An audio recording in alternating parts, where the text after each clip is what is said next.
You know what's interesting driving on DoorDash? Why can we see the scheduled peak pay on earn per offer, but not on earn by time? Because I want tools to decide which one might be best for me. We'll take a look here. Here is earn by time. It is about 6 p.m. here in Pittsburgh.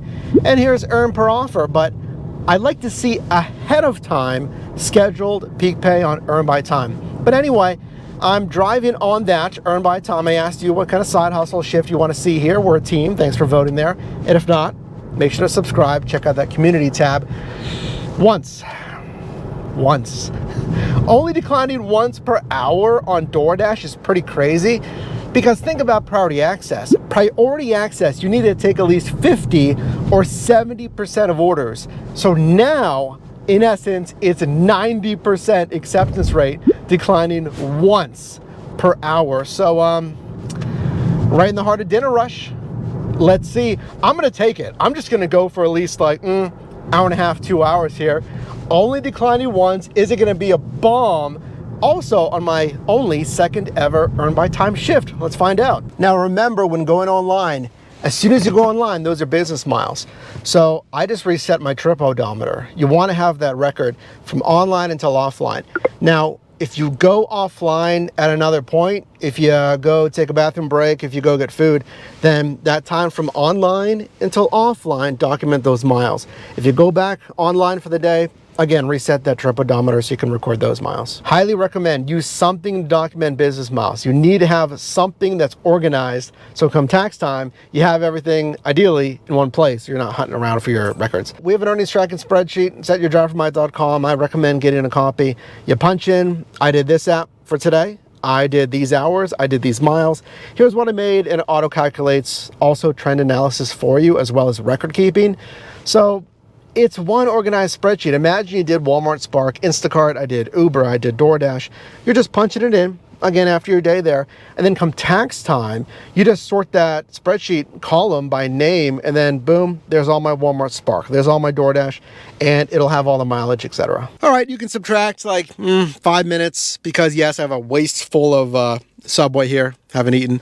But then I waited 4 minutes for this one. Five Guys, I like it because it's not taking me super far. Five Guys, 2.3 miles, estimated to take 14 minutes. But if it's a short order, then there's not a lot of active time, right? Supposedly, unless there's like a delay or something. All picked up, pretty simple. It was 4 or 5 minute wait time. And the thing is wait time matters even less on earn by time, because you're getting paid by active time. That includes wait time. I mean, the longer you're there, you're still getting paid that hourly rate. Obviously, don't delay. Don't drag your feet there, because there's still like, you know, the tracking, expected ETA, stuff like that. So I got 6 minutes, 1.2 miles. And that's another thing, like delays anywhere. The traffic getting to the customer here, just not the wait time without a request. You always want to be on an assignment. The same thing as earn by offer. Hey, even that other side is kind of tricky on parking, but I took another like 2 minutes, okay? Because there was cars stacked like forwards towards the intersection. So I could park in the front of them, but it was a yellow curb basically, nearing the turning lane. So I saw the person behind me was getting in their car, which you are assuming is a delivery driver, had the four ways on. And I just waited like 60 seconds, move your car. Took a little bit, but it finally moved. And then I just backed up into a spot that wasn't really impeding traffic, as if I was in the front of that line there.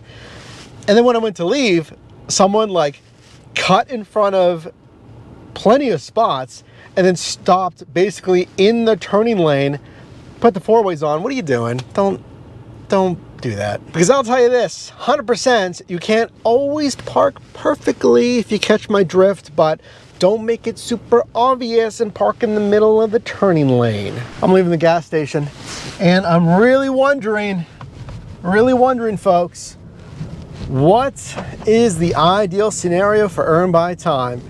Look at my earnings here. I dashed, the dash time is an hour and a half, as I was planning on. It's 7:38 p.m., so I just finished a little bit ago. That peak pay ended at 7:30, but if you're not going to get an order, then it doesn't matter. So my overall earnings, $16.46. The question is, because I only did 2 deliveries, the question is, would I make more if I had done earn per offer, which I think the peak pay was what, $2 or something? Because we've thought, comment down below, but we've thought, does DoorDash send less desirable, lower paying orders on earn by time? Because there's certainly the low tipping orders. Oh yeah, you want to see? I got 1 tip for $1.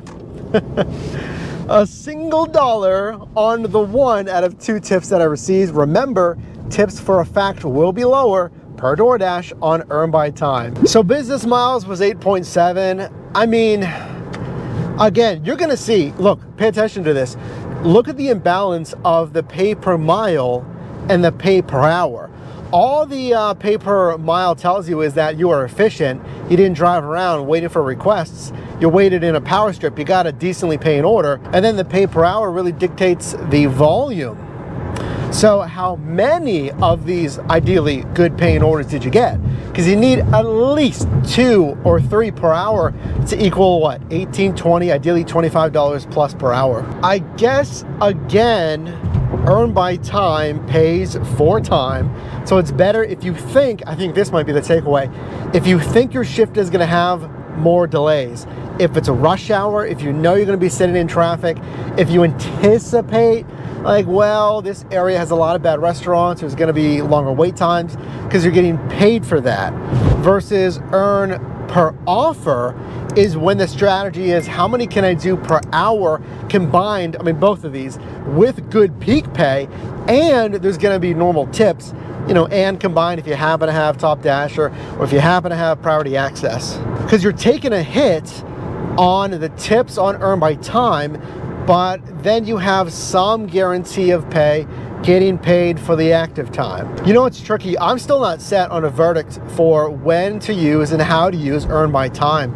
That's one scenario. Let me know again if you feel like there's a better or a different, at least, scenario to use earn by time. I don't hate it, but if I go out there expecting $20.50 on active time, remember, most likely an entire hour is not going to be filled with active time unless it's rapid fire orders. And if it was rapid fire orders, you might have been better doing earn by offer, because then it means it's busy. Then you're going to get the regular tips.